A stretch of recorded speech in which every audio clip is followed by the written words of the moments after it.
how important is networking to your business? And how do you personally network with people? I am actually an introvert person, and I don't, yeah, I am very introvert, but and I still do network because this is something where I feel networking is very important as a business owners, because when you network, this is how you can actually expand your contacts, expand your knowledge, expand your I would say connections, definitely, because you never know whoever that needs whatever business that you're doing. You never know this person actually need it, or the friend or the family. You basically, for me, networking is to be at their top of mind. In the Mm. case that they need videos support, then they will be, oh, I met Rini the other day, she's a videographer, maybe I should ask her.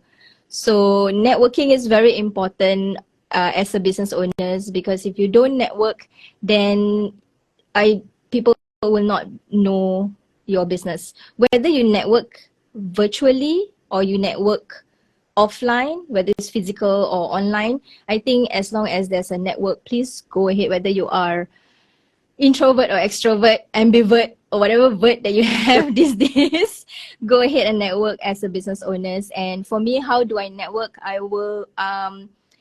I either go for events, networking events, definitely, or I will arrange a day where I will meet people. Mm. Sometimes, for me personally, if I want to intentionally do networking, right, myself, I don't go for events. I will shout out to probably my LinkedIn or my Instagram that I am setting this date to network with you guys as a business owners. If you are available, let me know. I have 3 slots and we can go grab a coffee, or, you know, even though I don't drink coffee, but we can sit down and talk, you know, discuss things, discuss what you do, basically get to know each other, you know, because relationship is still very much needed, even though we have AI now, right? But relationship building is very, very much needed these days. We are hungry for connection. Human beings are like that. We are really hungry for connection, and we want to network with a lot of people. So how do I network? Either I go for events, or I specifically have a specific day to network with people one to one. So events, usually it's a lot of people, right? And when I go for events, I only have like, I'm introvert, so my social battery can run out very fast. So I only give myself, okay, I'm gonna talk with 5 people today. So Oh, I'll make sure that I arrange, in a sense, in when I go for events, I will talk to 5 people, and by then my social battery is drained out. Then I have to recharge myself alone for with a cup of teh tarik or whatever. high five, fellow introvert here. Yes. Virtual high five there. Because I think a lot of introverts can relate. When you meet so many people for networking, it drains your energy. Yeah. And you need to a space to recover. For you, in particular, you said you need to be alone. Some Yeah. people go for a walk or read. Some people, I don't know, watch movies. So I think that what you mentioned is very important. The importance of connection. So here's the thing. I realize when people talk about networking, right, they think it's just about going out there and meeting as many people as you can. It's not necessary. Mm. I felt that what you're saying is build a connection, someone you can genuinely Yeah. add value Yeah. to, or you're genuinely interested in what they're doing, Yeah. right? Feel that there's synergy, you align with the values, and connection is Yes. the word that Renee used. So remember that, guys. Connection, not just for the Yes. sake of meeting as many people as possible, Yeah. right? So, Sometimes when you go for networking, right, doesn't mean that you ended up getting the job. You know, you will earn from that one networking. No, it's really about building the trust, building the relationship, building the connection, and that's how people will think of you when they needed something. So networking is it's a long game. Networking is really a long journey. It's every day you have to yeah. network. In any phase of your business, whether you are in your first year business, 5th year, 10th year, 20, you still need to network. Amazing, amazing. And to build your connections. And on the same Yes. hand, we mentioned about being genuine, trying to be truly interested in people, right? When you talk about your videography work, this idea of being genuine, how do you capture genuine moments in the video? Because there's a script, there's a storyboard, I'm sure, right? Yep. But how do you capture a moment where maybe they're sincerely happy or laughing? Like, how do you get them to show it? How do you make them Okay. comfortable? Actually, I don't know about this until the first person who told me. I'm not sure whether you know Hijazi. Yeah, I Ah, know Jazzy, yeah. okay. He was, So Hijazi was. Oh yeah. You met him. Yes, yeah. he's our MC in the summit. So Hijazi told me that, Rini, do you know that you are a people person? I got a shock of my life. I was telling him like I am an introvert, Hijazi, but how can I be a people person? Like, yeah, you are. I mean, people connect with you a lot more because of your. I think he was saying because of the way I talk to them. Like it's a like a conversational. So that's why people get attracted to talking to you. So he was the first person who actually pointed out to me, and then after that there's a lot more people that says that really you are actually a people person. Then until now then I kind of like finally accepted that I'm a people person. So having said that, being a people person, I like to ask a lot of questions to my clients, Mm, as even though the brief has questions, right? But sometimes when the client wrote it down, it may not translate to their emotions. So when I meet them, when it's on the day of filming, let's say, so I will ask more questions, or I will ask the same question. And with these questions, right, some of the questions that I ask is like, what do you want to achieve with this video? Most importantly, of course, is the target audience. So right. when I tell my client to imagine, I always tell my client to imagine me as the client that they want to reach out to Okay. and have that conversation with me. So Mm, me being at the back of the camera, I don't know whether this is a small gesture that I always do. So whenever I filming them, I will do a slight nod when they are speaking to me. It's like acknowledging what they say. I smile. I like yes, like I don't speak it out, but I smile and nod. So these are some of the small gesture that I do for them so that they are comfortable and they don't feel awkward being in front of the camera, because as it is, I think as a human being, we just scared of that small hole of that camera lens. And they they just froze, like when they see that small lens of that camera, they just froze and not wanting to speak genuinely. So when I am behind that camera, I will tell them, speak to me like as if I am your client, and I will, it will be even more fluent. They will be all smiles, and their ideas will actually flow better. Sometimes whatever that is not in the points of in their brief, right? It's not there, but they manage to push it out, because sometimes writing, it may actually differ from what you have mm. in your mind. So it's like you kind of draw it out from them, Yeah. but getting them to visualize you as the ideal client or the person they want to speak to. Yes. So it puts them in like as if they're face to face with the person, and therefore you can be genuine and honest because you're Yeah. right in front of talking to them. Yeah. It's the connection again. So if I have a one-to-one connection with them, then they are more willing to share, more willing to open up. Because when I understand from all these clients, they said that when they are talking in front of the camera, they feel that there's a lot of people looking at them, but actually there's only one person. When that someone watch the Okay. video, is only one person, unless that everybody like at the laptop, like that's everybody. But just speak to that one person. Yeah, so I am that one person they can speak to. So this is where I draw out their emotions, I draw out their thoughts, and also their genuine connection. Mm-hmm. So I'm curious, I'm sure there are many challenges you had as in your entrepreneurship journey, right? What would be one way that you advise people when it comes to overcoming challenges in business? Because maybe someone out there listening is interested to start their own business, or they are already running their own business, right? They will face challenges. What Yep. would be advice you would tell someone that is going through a certain challenge in business right now? Like, how do you personally overcome challenges? What's your outlook on it?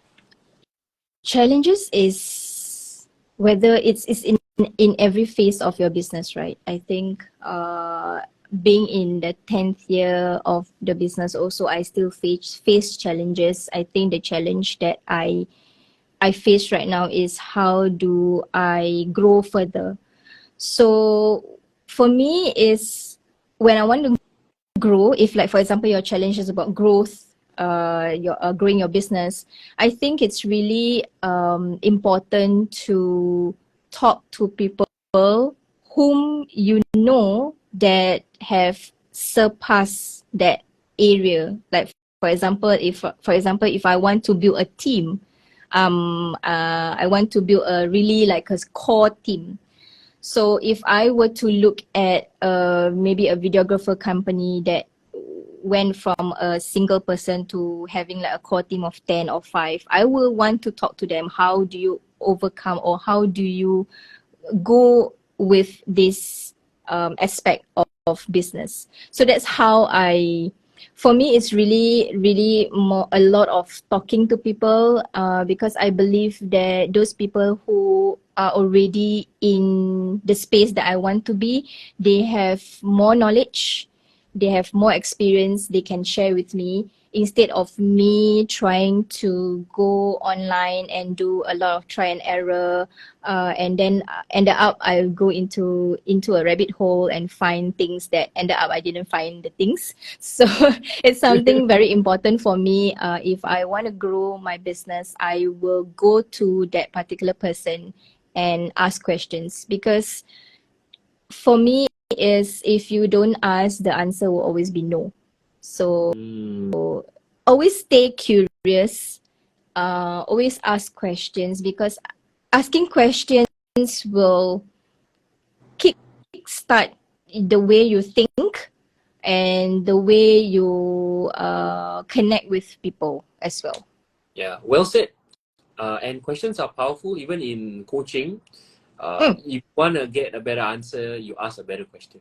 yeah. And got Yes. to help my clients as well. What are some of the biggest sacrifices that you've made to achieve success? My sacrifice that I've made, I think I try not to make a lot of sacrifices, because as is, I think around me did more sacrifices than myself.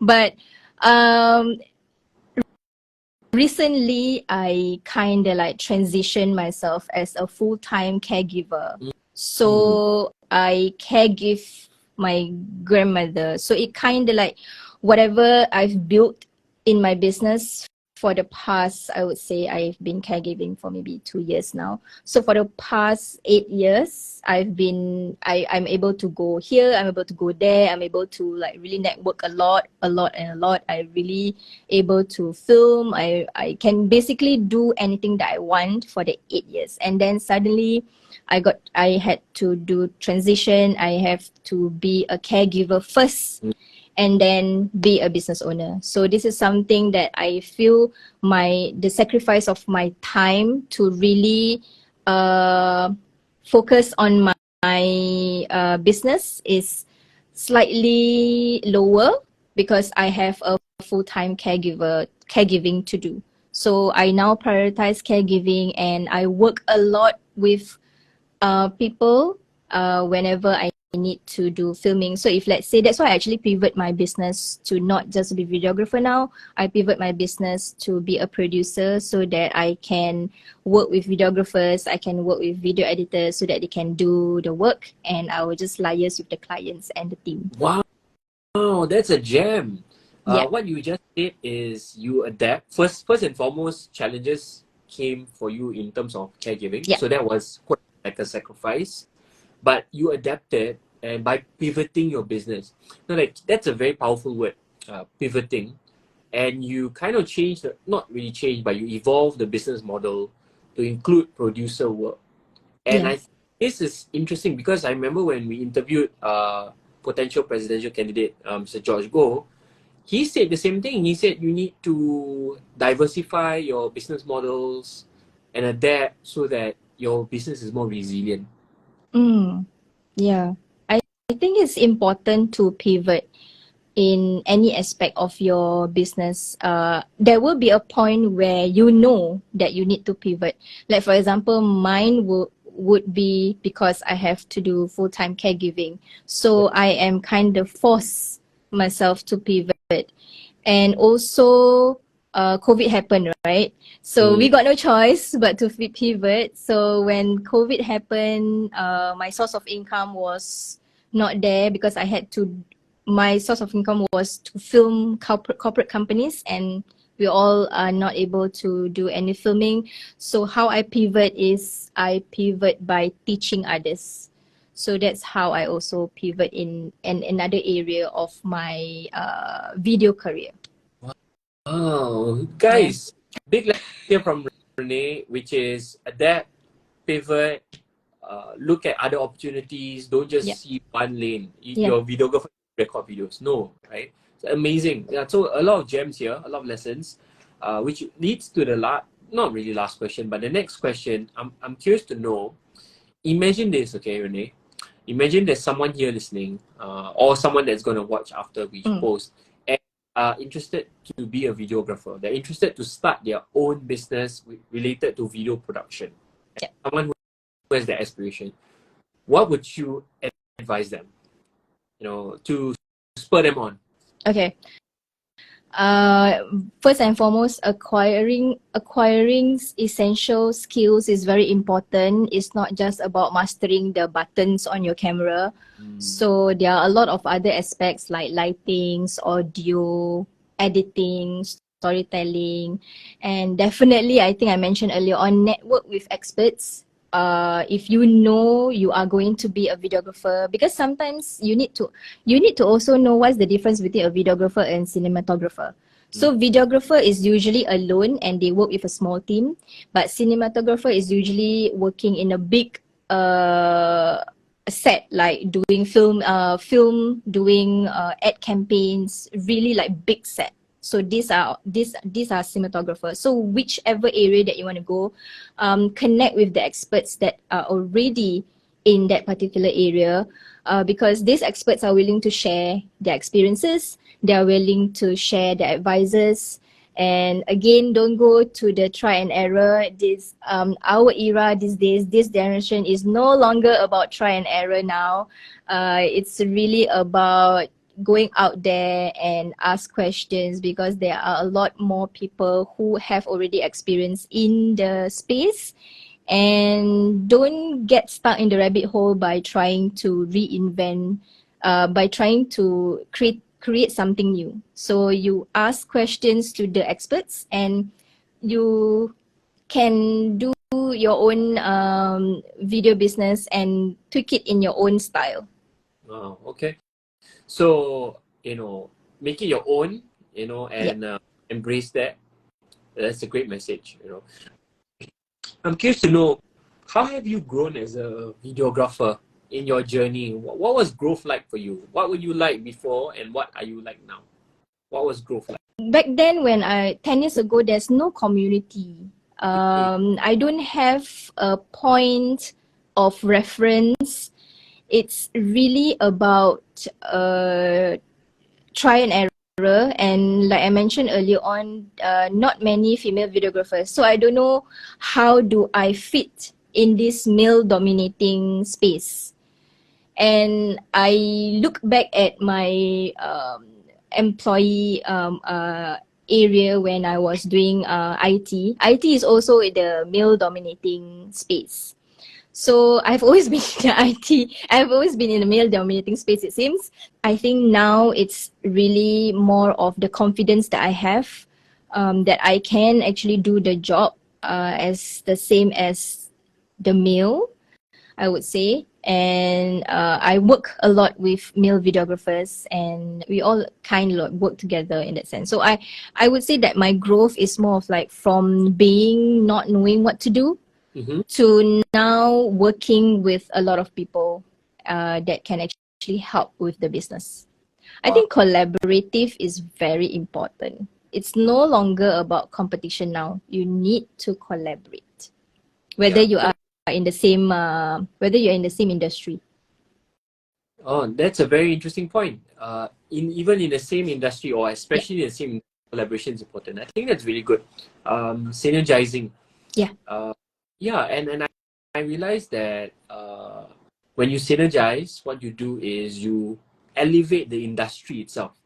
yes. Work with people of the same industry, you bring the value of what you can bring to the audience, and then everybody's Mm, aware what kind of quality industry there is, rather than there's competition. So I think there is value in that, and it's very powerful. I'm curious to know, this whole podcast is called Openings, and we talk a lot about breakthroughs, right? We also talk about resilience, right? Resilience I'm curious to know, what is resilience to you? What is your one tip to build resilience as a business owner? resilience is about the, I think we spoke a lot about this, is really about adapting to changes. And Mm, changes, when I say changes, we see a drastic changes during COVID, mm, right? And where everybody is not knowing what to do, and COVID also teaches us that not everything is permanent, whether you are an employee or self-employed. So I think resilience is really holding on to what you believe in and adapt to change, and diversify, pivot, diversify. Yeah. wow, okay, that's really low. Mm. Let's recap that. What's the first one? Adapt to change. Yeah, so remember, adapt to change, amplify. Yes, But adapt to change, diversify, and basically accept the fact that not everything is permanent, mm, and you need to hold on to your values. You need to hold on to your belief, especially if you're running a business, because sometimes we have this, there will be moments where you will question yourself whether you are doing this right. You will be questioning yourself like, is this the right path for me? mm, So when these questions pop up, then it's very important for you to go back to why do you want to do this in the first place. mm, And for me, writing it down is very important. I always write down early in the morning.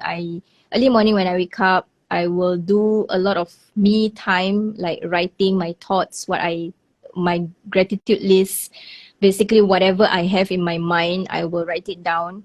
And I have like a page where I will always read first thing in the morning. It goes back to my why I want to do what I am doing right now. So it kind of like ground me, and that kind of like help me whenever I feel like, is this something that I want to continue doing even after 10 years? Sometimes we have this question like, am I doing this right? Am I going making sure that will I be still doing this in the next 10 years? So these are some of the questions that will definitely appear at the back of your mind. So when this question appear, then go back to your source, like why do you do what you want to do?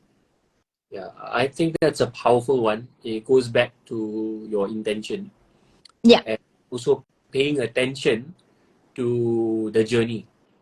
Because Mm, whatever that you told me, you did mention about the award, which is the destination, yeah.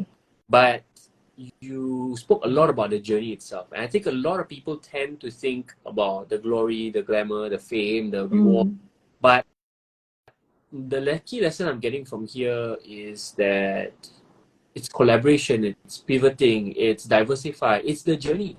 It's how you appreciate the people that come to your life in the business, to either help to grow or to be a client. Yeah. And that's what I'm hearing from you, and that's beautiful. In To follow tradition of this show, we ask a question from the last guest, and our last Okay. guest, Monica. So Monica founded Hash Meta. Shout out to her, marketing agency. And I asked her, hey, can you ask my next guest a question?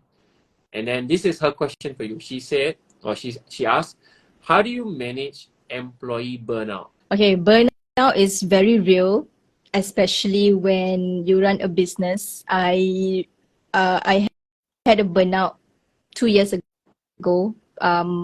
After I've pivoted myself into a YouTube creator. So I was creating videos just for the sake of creating videos, and I got burnout.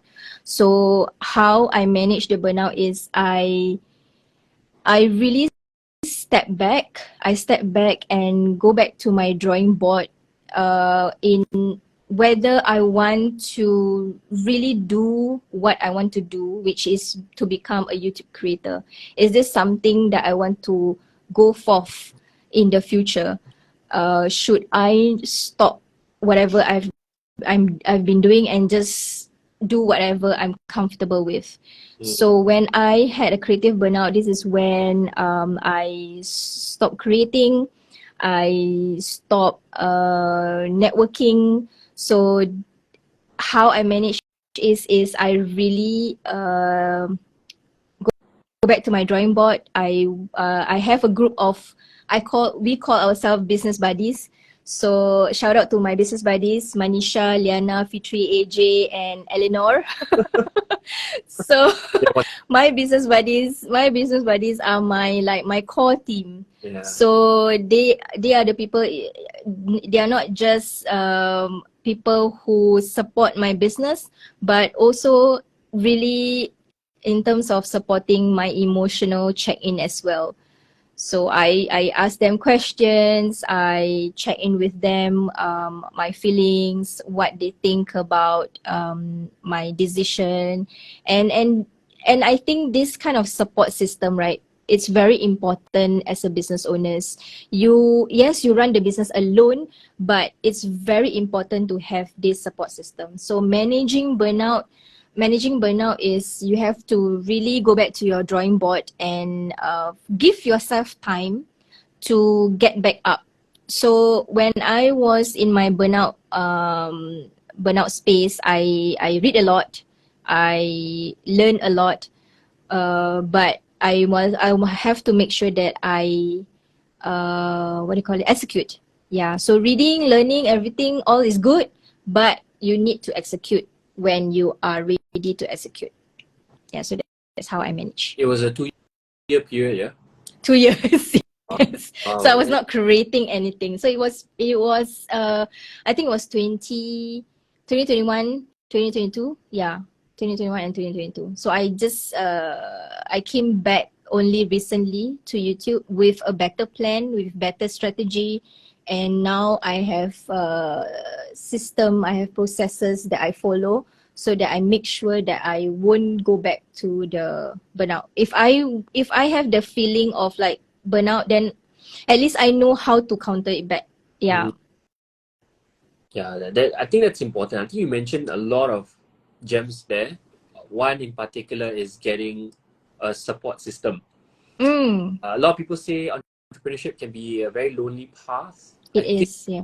It's a choice. I think that you can always find people who are probably either walking the same path in another company, in another industry, or they can resonate with the struggles that you're facing. Because sometimes the problems that we're facing, you can't just tell it to anyone. They won't really know. But your business buddies are people who can give you that push. Yes. And I felt that you also mentioned about having systems in place, being a bit more predictable, like setting a schedule. You also mentioned about there's one day that you probably assign just for content creation. Yeah. Right? And I think it's these things that help us to predict things a lot more rather than very unpredictable, very haphazard. Today I do this, tomorrow I do that.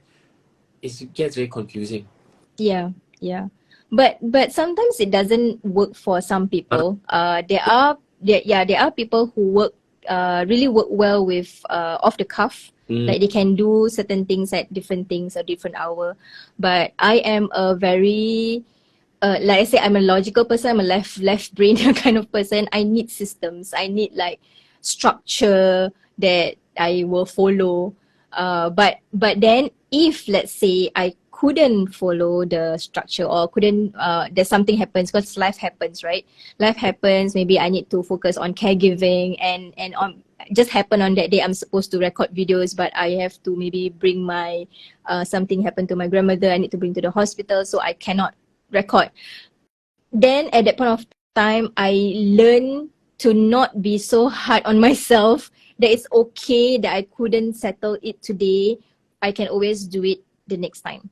Yeah, I think not to be so hard on yourself is also very important as a business owners, because sometimes we have planned very structured, we have planned maybe like 2 years plan or something, but it didn't go their way, it didn't go our way, and then we become so hard on ourselves, and then we blame ourselves, we self-sabotage, Ooh, which I think it's not healthy in that sense. So really don't be so hard on yourself if things happen, because really life happens in a day. amazing. And then I think the key message here is when it comes to dealing with burnout, get a support system. Yeah. It could be people, it could be actual systems in place in your business. Yeah. And if you're not a systems kind of person, the support system will help people who can relate.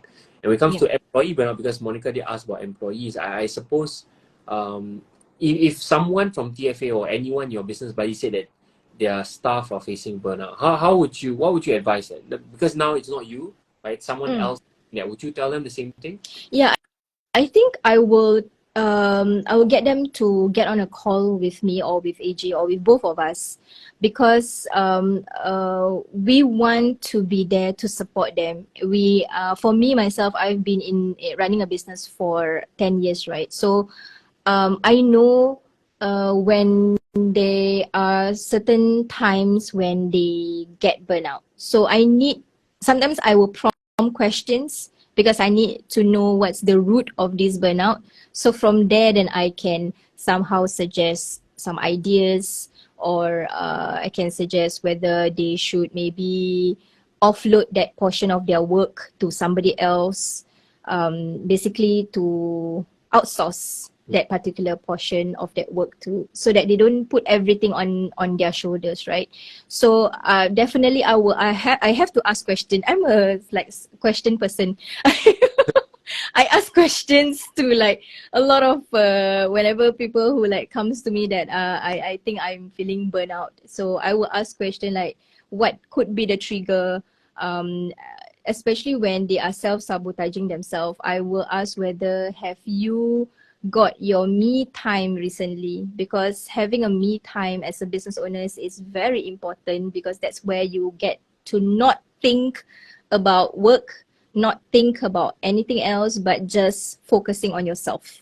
So it's very important to have at least if you don't have an hour, 15 minutes, uh, 30 minutes, I think that's sufficient, because it's something that you need to do for yourself instead of your clients. It's beautiful. Having some me time. In fact, I do tell some of my clients who are going through burnout, I do tell them the same thing what you said, which is it's called a mini vacation. Yeah. Instead of vacation to the end of the year and suffering for 11 months, Yeah. why not have a every week? So you can slot Yeah. it one day in the week. You can just spend 1 hour eating ice cream, riding a bicycle kind of thing. So yeah, I think what you say really resonates with a lot of people out there. And a lot of people have been asking questions today. I'm thankful for their support and the community. Thank you so much, guys, for supporting the podcast. Hey, for being a guest on the show. Thank you, Sophian, for having me, and I'm really honored to be one of your guests.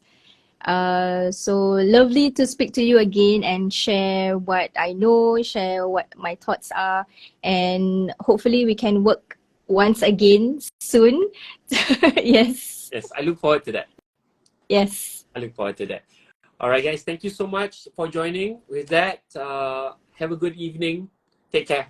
Bye. Bye. Thank you.